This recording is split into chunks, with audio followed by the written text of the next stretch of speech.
And welcome to XpertTalx, a podcast series of open discussions concerning critical HR and learning topics. There's no lengthy death by PowerPoint slides, just healthy open discussions with some phenomenal guests who are industry experts in our field. All of the opinions are of our own, which should lend for a more authentic and open conversation. Of course, an important part of this series is your engagement and feedback. So please feel free to participate in today's conversation by posting your questions, observations, and opinions in the comments and chat section. I think today's topic is apt for the first episode in the XpertTalx series. Most CEOs agree that the most important and critical skill in today's world is communication skills. In fact, the estimated costs of misunderstanding and lack of communication skills among global companies is estimated to be around $62 billion lost per year. My name is Paul Michael Gledhill. I'm the co-founder of XpertLearning, the learning talent and performance consultancy based here in Dubai. And now I'd like to bring our guests onto cameras so that they can introduce themselves. And we'll start with Mohammed. Hi, Mohammed. Good day to you, and welcome to XpertTalx. Hi, Paul. Thank you for the.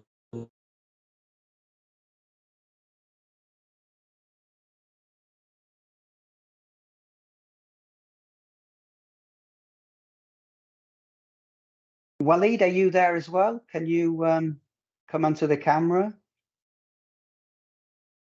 Yes, good morning or good afternoon, everyone. Is Muhammad suffering a bit from internet or what? I believe so. Yes. So I tell you what. Yes. Waleed, sorry, Paul.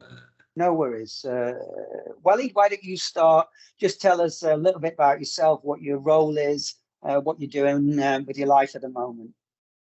Very good. So I like to introduce myself as an engineer by birth. So I've been sentenced to quarter a century of my life doing engineering telecommunications, actually. And then after that time, I worked in multinationals. After that time, I quit the corporate life and I worked in something that I'm very passionate about, which is people development and training. And I spent 3 years as a coach and then 3 years in my current position as director of the Career Development Center here in Egypt.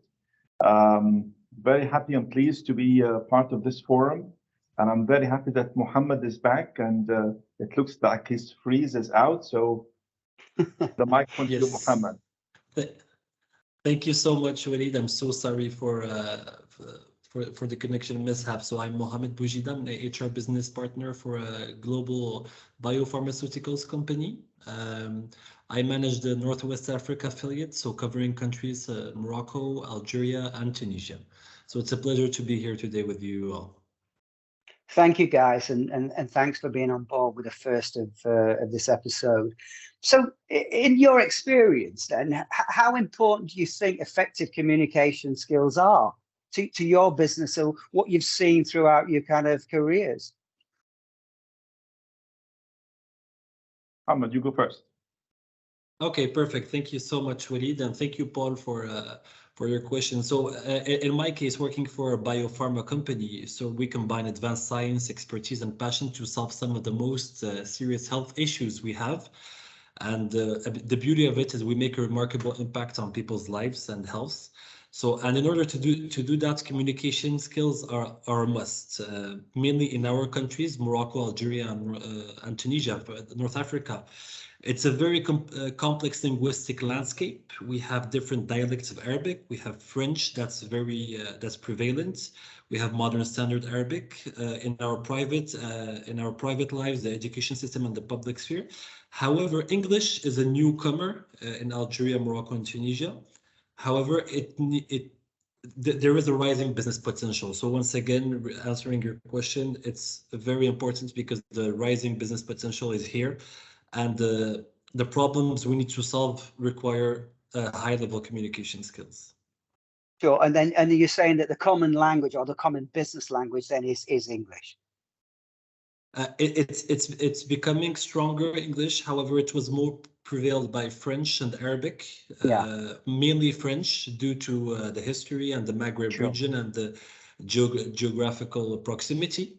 However, English with these big companies from all around the world across different industries is gaining in importance, and that we need to work on because we have a big gap in communication across these three markets.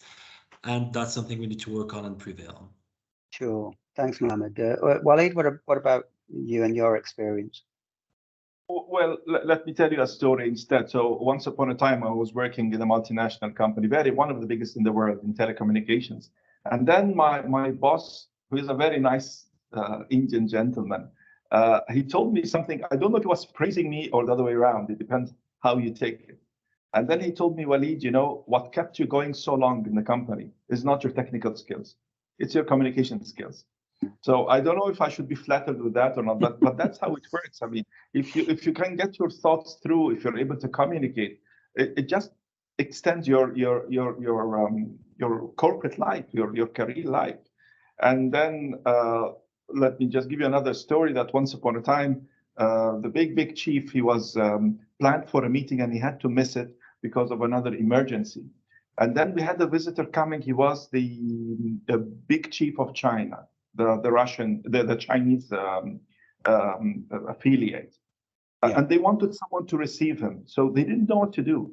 And they pulled me out. And I tell you, I was not that senior at all. I mean, I'm not really up to those big shots there.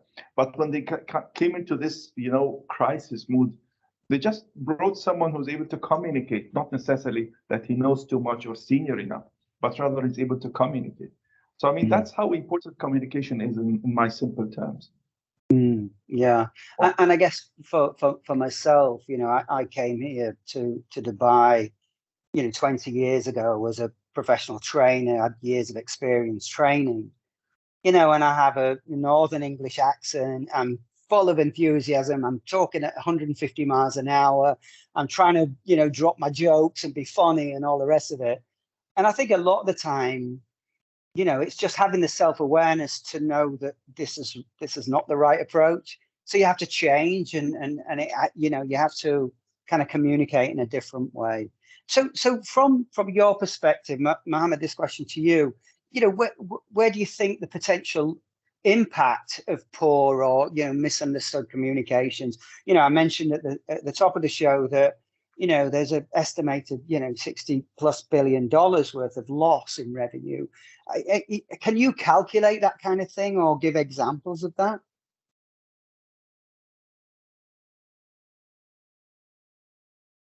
Walid, I'll ask the same question to you because I think we've still got a problem with. Yeah, good timing.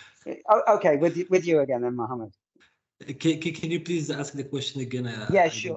Yeah, sure. I was just talking about sort of, you know, the cost and the impact of poor miscommunication, you know, something that has probably happened to you, or, you know, how do you estimate that kind of cost? Because, you know, it's a phenomenal kind of, you know, $60-odd billion worth of loss in potential miscommunication. And that could be, you know, through marketing or through, you know, anything that's gone down the line as some communication. So I'm not specific about that. It's just, you know, where do you think the implication of the cost of loss, and can you calculate that at all?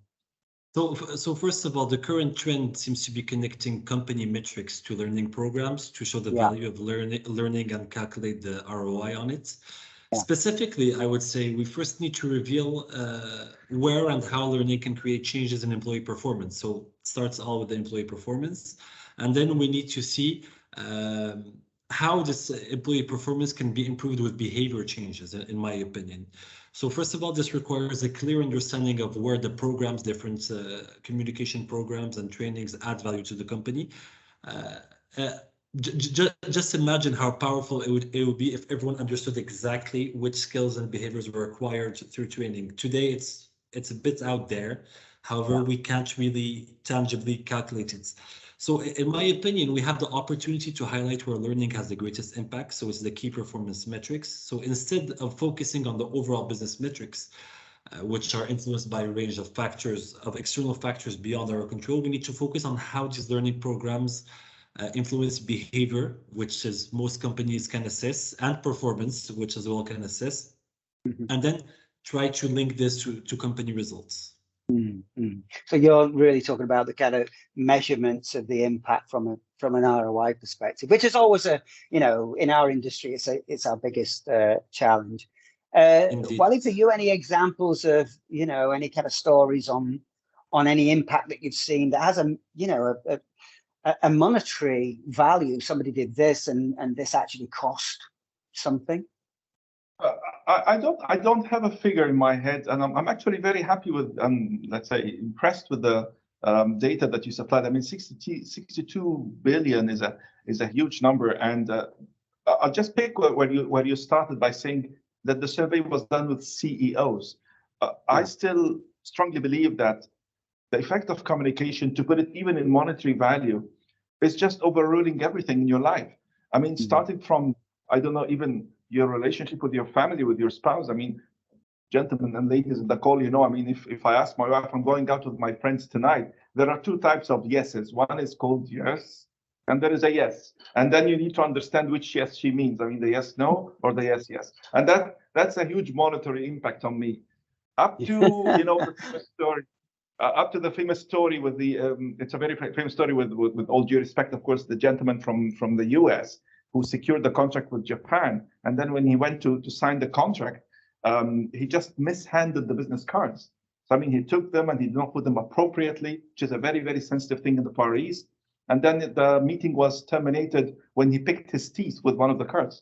And then the Japanese, they just left the room. So, I mean, to answer your question, I don't have a figure in my mind as such, although I like numbers. But to me, communication in every aspect of life is a make or break. Just as simple as that. Yeah, and it kind of leads to that the whole world is about data, analytics, the research, and the feedback. But there certainly is, an occasion where, for example, the picking of the teeth could have lost a $1 billion contract, and that's how they're kind of trying to estimate, and it is estimated at the end of the day, guys. So Mohammed, for you, what about, putting in place programs for this? I mean, is, a communication skill something that people are born with? Can it be taught? How do you put a program together? What are you doing with your organization to try and step up that skills gap that you may have? Indeed. So first of all, answering your question, I think communications, some people have great communication skills from birth. Some people are born with them. And then you have those that work over the years and acquire them and fine-tune them over time.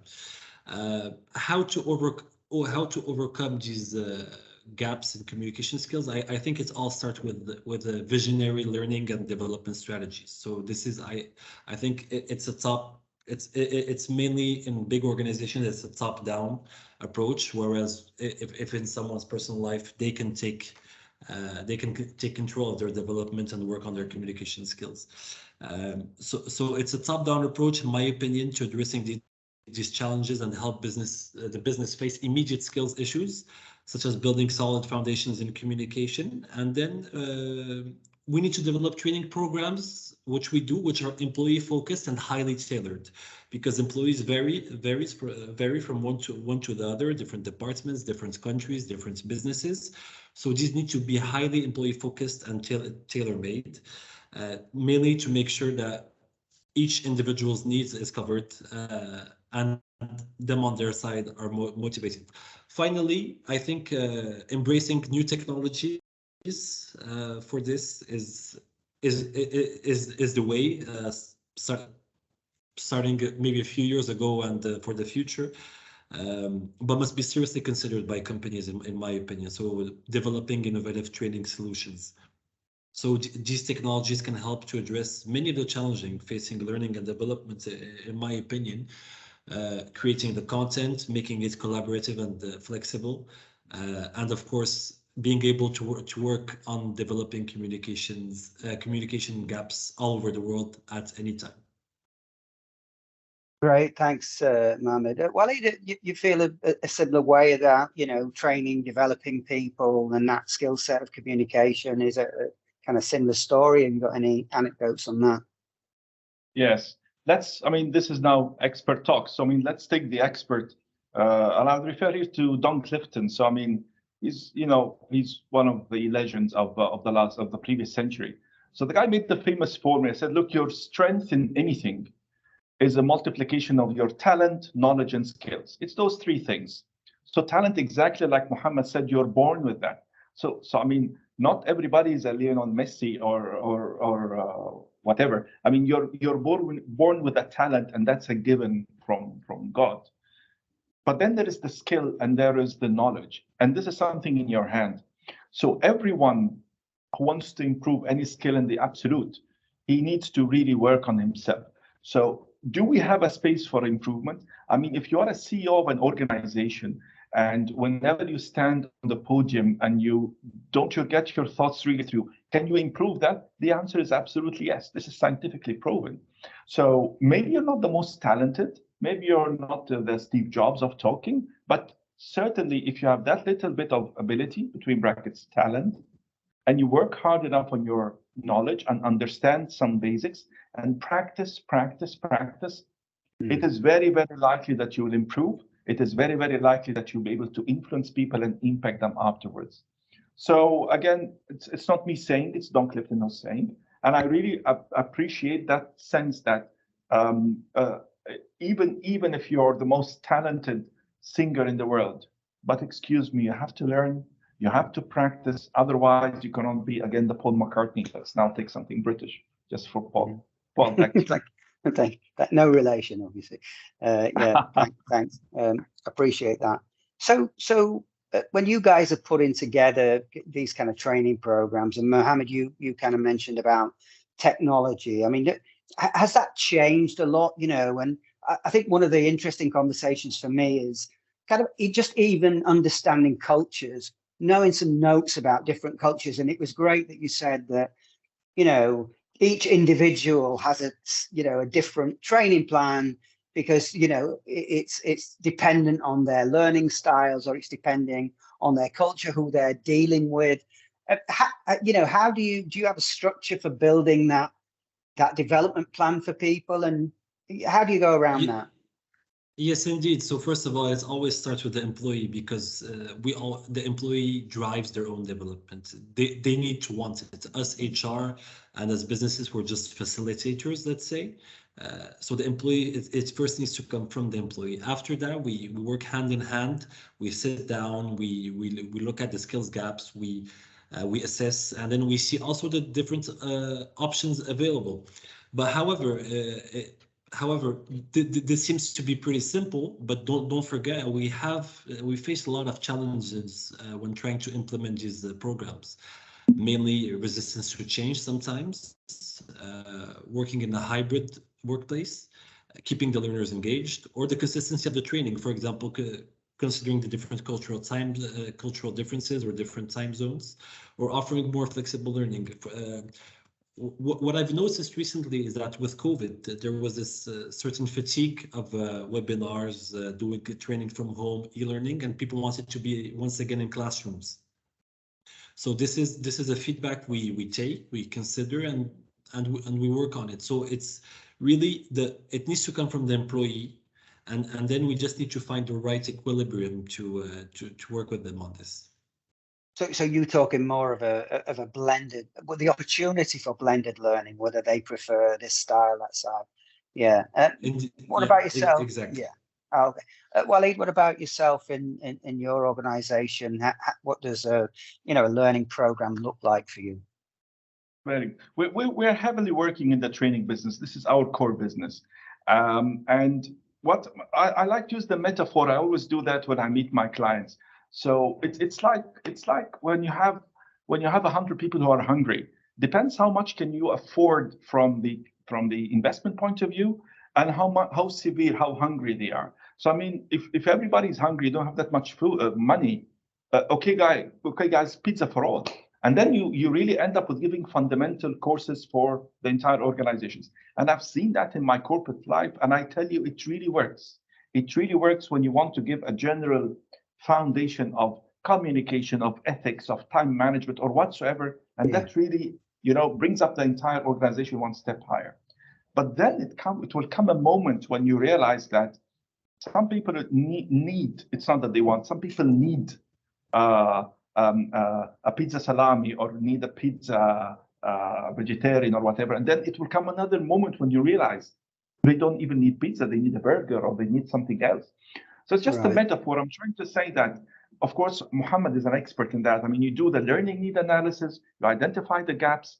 Very often you find there are obvious gaps in the organization. Woof, then you go for the basics and fundamentals, and then gradually need to grow with fitting the people more with their needs and given the tools that you have. I mean, I told you I'm a telecom engineer, and I have to admit that what happened in the COVID to me was a bless, because whatever I keep telling people, come on guys, we need to go to self-paced courses, we need to go to online courses. Whatever I said before that was something, and then after is something totally different. People now are more receptive to these tools. They are receptive to instructor-led over Zoom. They're receptive to self-paced, etc. So one size does not fit all. When you look at the entire organization, you need to find the fundamentals. Fine, maybe that can go for everyone, but certainly you must grow, as Muhammad was explaining, into the pyramid by fitting tailored courses for each person. Yeah, absolutely. And Mohammed, you mentioned, the language kind of solution and technology, and you, where are you with that, sort of looking at implementing something from improving actually language communication? So thank you for your question. So a few months ago, we just implemented the solution called GoFluent for our teams.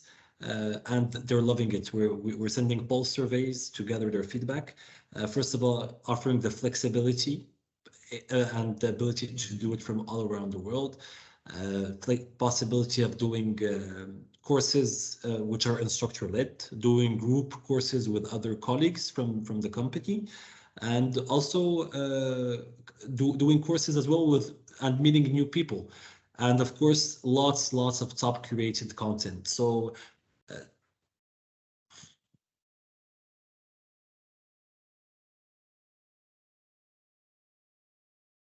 Right. Thanks. Thanks for that. I'm going to ask for some questions in the chat. I'm not seeing anything in the chat at the moment.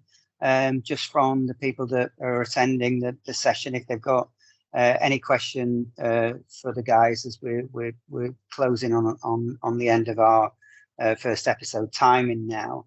Guys, if you were just one finally from me, if you were to kind of think about, what from your perspective, what's your preference for learning? Talk to me about that and your own personal, kind of experiences of learning. Are you kind of more of a debate kind of guy? Waleed, this is to you. Would you rather be in kind of a classroom environment, and would you be more studious and research based? Or does it depend on the kind of mood you're in, or how much time you get at home, or whatever it is? And where do you like to learn? Let me take that first this time. So I'm going to be very genuine with you. I'm actually 54 years old. So I've been around the block. I'm a people's man. So I would usually like to be sitting in a classroom. Usually I'd like to be engaged with people. Of course, we go into learning, experiential learning, gamification, etc. And that fulfills my, let's say, how shall I call it? My kinetic energy, my energy standards. Nevertheless, and let me tell you a secret, it's not going to be a secret anymore. So I just started my MBA, and I'm 54. I started my MBA like 4 months ago, and it is fully online, self-paced. And if you tell me that like 3 or 4 years ago, I'll tell you you're utterly crazy. I would never do that. I mean, I'm a people's man. I would never do that. But just as you go through the journey, you start to realize that there are some tools. And I'm going to reveal another secret, which is not going to be a secret anymore. I'm doing my MBA in the car. So I'm every morning I wake up. I started to wake up 1 hour earlier. I download all my material into a file. I PDF it and I take it and listen to it into the car, because I have 2.5 hours of just lost time in my life every day. So the answer to your question, Paul, I really believe that everything has what suits it. I mean, so sometimes it's going to be self-paced, sometimes it's going to be instructor-led in the classroom, sometimes it's instructor-led over Zoom. Like I'm ecstatic about this session that we're having together now. It's really nice. So I mean, it really depends on the context. So overall, it just depends on what is the context, timing, who, what, where, etc. Well, great. And thanks for sharing. All those secrets are going to be out there in the world now, so be careful. Exactly. Be careful what you talk. This is the whole point of XpertTalx. And let's kind of reveal our secrets. And Mohammed, for you, what do you think is intrinsic to your kind of style of learning? Has that changed, or are you a little bit like Walid, and it depends on your mood? And how do you set yourself up for lifelong learning?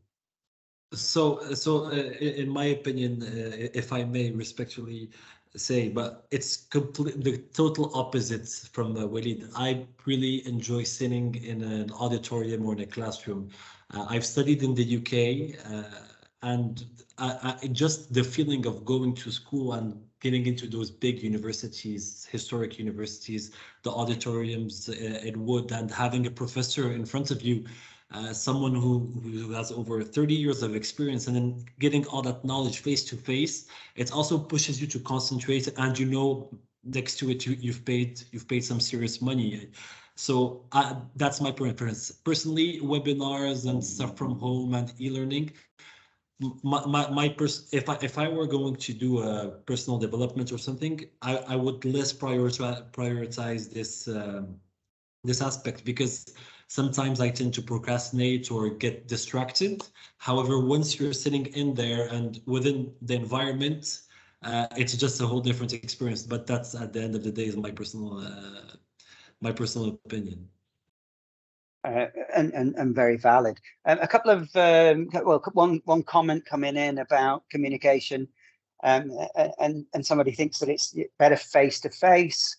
Because many misunderstandings can be avoided because a lot of communication is non-verbal, which is a fair play. But again, I wouldn't rule out technology, because here we are seeing each other, and we can, you can tell when I'm kind of smiling at this of Walid's anecdote. So interesting that but I agree with that. And then the other question is around kind of your views on experiential or project-based learning, and how corporate is looking at that kind of more hands-on experience. And of course, we're now moving into meta and virtual reality, augmented reality. So what are your thoughts on experiential learning, guys? If I may just quickly, experiential learning, it's not for no reason that it's the big part of development. It's the 70 parts.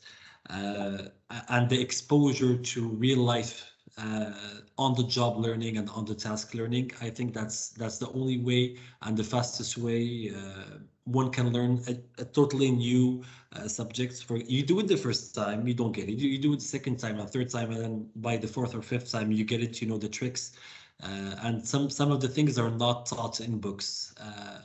For example, myself, I'm in HR today. However, I come from a project management and sales background. Okay. All the HR function was purely experiential, based on experience and being faced to it, and just using some good logic. And of course, the mentoring and the training part were important. However, on-the-job learning for me, and the experience being exposed to different subjects such as training, payroll, recruitment, and other matters of the HR function, it's just what made me who I am today. So I would mainly bet on experiential learning being one of the most important for development. Thanks, Mohammed. Walid, similar? Yes, maybe I would take another aspect of experiential learning, which is the classroom experiential learning. So I mean, if Yash, that's what you mean, yeah, experiential. I've been in the job for around 6 or 7 years now, And I come from Egypt, and Egypt is, let's say, it's not so advanced like the UK or the Western world. First, what I saw is that people were very skeptical about experiential learning. So, I mean, especially that it's rather costly. So, I mean, you go to a famous bank or famous corporate and tell them, look, guys, we're going to be playing a game for a couple of days, and you're going to pay that amount of money. First, they think you're crazy, or what are you talking about? And they're a bit skeptical at the beginning.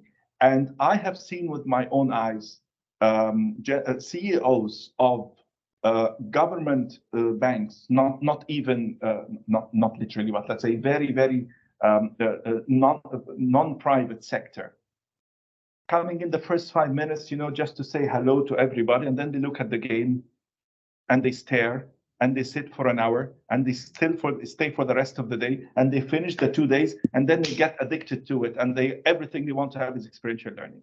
So how to answer your question in black and white, my perception is that corporates, be them advanced or not advanced in the learning culture, they love, they adore, they accommodate experiential learning, and it's going like crazy here in Egypt.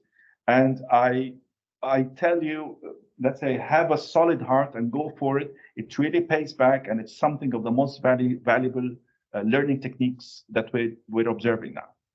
Yeah. And we just got a comment around the whole model of 17-20-10, and I guess that plays a part of experiential and how we can kind of divide it. But I'm always interested that, even individuals, when we talk about customized learning, even we will change. And I love the fact that, Walid, you're doing a lot of things in the car, and you're learning on the go. It's almost like learning in the sort of stream of life, so it's fitted into your own lifestyle, and I think that's really important to do these days. Well, guys, look, we're at the end of our first episode, and it's been fantastic to talk to you guys, and it's wonderful to have two excellent communicators. I don't know which box that is, with talent or skill or whatever, but I thank you so much, guys, and we really appreciate all of the time.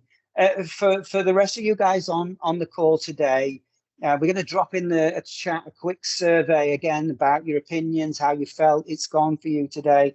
We're really looking for some feedback about, what kind of topic areas can we cover, and hopefully we get two fantastic speakers again to join us on the panel. So thank you very much, everybody, and happy to see you all here at XpertTalx. Very good. Thank you so much, Paul, for hosting us. Thank you, Muhammad, for being around. It was really a pleasure being with you here. Thank you. The pleasure's all ours. Thank you, guys. Thank you so much. Bye-bye. Have a great day. And try to learn something new every day.